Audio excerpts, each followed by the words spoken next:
Hai semua, hari ni kita nak buat air yang paling refreshing, melon lemon punch. Rasa dia padu, masam manis, berdesuk, memang sesuai layan masa panas-panas ataupun untuk berbuka.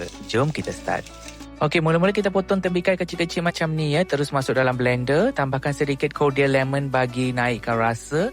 Lepas tu tuang air sparkling untuk supaya senang nak blend. Kita nak blend sampai dia halus. Dah siap jus, kita ambil jug, letak ais batu penuh macam biasa. Tuang jus tembikai yang tadi kita dah blend tu. Sekarang kita perahkan 5 hingga 6 biji limau kasturi bagi dia kick masam tu. Tambahkan 3 biji asam boy, yang ni nak bagi rasa dia lagi padu. Nak tambah lebih pun tak apa. Lepas tu kita tuangkan air sparkling, ataupun kalau suka manis boleh gunakan air soda biasa. Tapi tembikai saya dah manis, so saya gunakan air sparkling zero sugar je. Budget nak jaga kesihatan kan. Last sekali kita masukkan biji selasih, irisan limau nipis banyak-banyak macam ni. Dan letak daun pudina bagi rasa lagi refreshing. Kacau semua bagi sebatik, dah pun siap. Rasa dia memang balance, manis tembikai, masam citrus, ada hint masin daripada asam boy. Bila ada sparkling tu memang fresh, berdesup sampai tekak, puas gila. Jangan lupa try resep ini, selamat mencuba.